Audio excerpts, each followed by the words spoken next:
मस्जिद में कुछ चल रहा है क्या? मस्जिद में कुछ चल रहा है क्या? बहुत स्वागत है आपका वीकी न्यूज में। मैं हूं आपके साथ नदीम अहमद। हाल ही में गुजरात चुनाव को लेकर सी वोटर सर्वे सामने आया था और ये उसमें देखने को मिला था कि गुजरात चुनाव में 27% मुसलमान आने वाले विधानसभा चुनाव में भाजपा को वोट कर सकते हैं। इस सर्वे से शायद बीजेपी बहुत खुश है और इसका असर सबसे ज्यादा गृह मंत्री अमित शाह पर देखने को मिला है। गृह मंत्री अमित शाह की जम्मू कश्मीर दौरे का आज आखिरी दिन है। उन्होंने बारामूला में एक जनसभा को संबोधित किया। इस दौरान शाह ने आतंकवाद, विकास समेत कई मुद्दों पर अपनी बात रखी। भाषण देते देते अचानक शाह रुक जाते हैं। इसके बाद पता चलता है कि पास की एक मस्जिद में नमाज अदा की जा रही थी, इसलिए शाह ने भाषण ही रोक दिया। भाषण रोकने के बाद वो बगल में बैठे कुछ नेताओं से पूछते हैं कि क्या मस्जिद में कुछ हो रहा है। मस्जिद में कुछ चल रहा है क्या? मस्जिद में कुछ चल रहा है क्या? इसके बाद शाह ने कहा, बारामूला के लिए जब मेरा कार्यक्रम निर्धारित हो रहा था तब कुछ लोग मुझसे कह रहे थे कि वहां कौन तुमको सुनने आएगा, और आज जरा वो लोग कश्मीर के सुंदर वादियों के बीच बैठे इन लोगों को देख ले। उन्होंने कहा कि कश्मीर के लोग विकास चाहते हैं और वो पीएम नरेंद्र मोदी के नेतृत्व वाली सरकार के साथ चलना चाहते हैं। गृह मंत्री अमित शाह ने कहा कि मोदी जी 5 अगस्त के बाद जम्मू कश्मीर में जमहूरियत को जमीन तक, गांव तक पहुंचाने का काम किया है। आज घाटी और जम्मू कश्मीर में 30,000 से ज्यादा लोग पंचायत, तहसील पंचायत का नेतृत्व कर रहे हैं। उन्होंने कहा कि कुछ दिन पहले महबूबा मुफ्ती का एक ट्वीट पढ़ रहा था कि गृह मंत्री आप आ रहे हो तो हिसाब देकर जाना कि क्या दिया है कश्मीर को।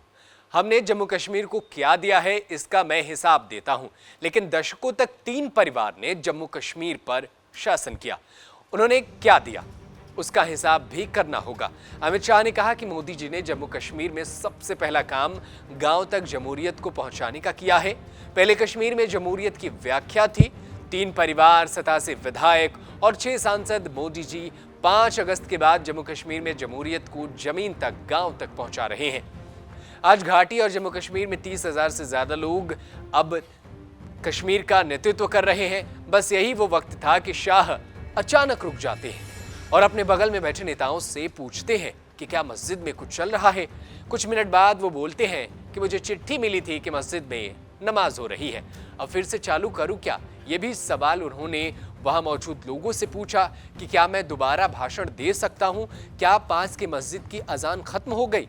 इसके बाद शाह ने आगे का पूरा भाषण दिया। लेकिन शाह क्यों रुके और इस दौरान क्या वाकया हुआ, देखिए इस वीडियो में। जम्मू कश्मीर में जमहूरियत को जमीन तक, गांव तक पहुंचाने का काम किया है और आज घाटी और जम्मू दोनों क्षेत्र में 30,000 से ज्यादा लोग पंचायत, तहसील पंचायत और मस्जिद में कुछ चल रहा है क्या? हो गया?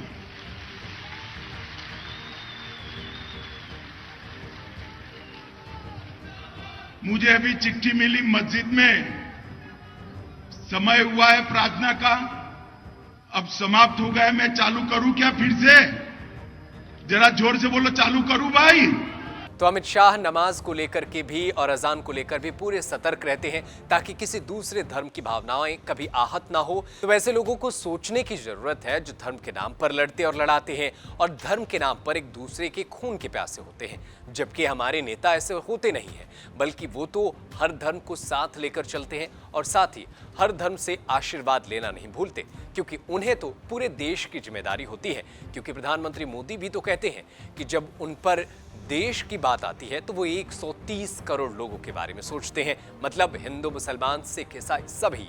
ऐसे में आपकी क्या राय है अमित शाह के इस वीडियो पर, हमें कमेंट करके जरूर बताएं। देश दुनिया की तमाम बड़ी खबरों को देखने के लिए बने रहे वीके न्यूज के साथ। धन्यवाद। वीके न्यूज, राष्ट्र के नाम।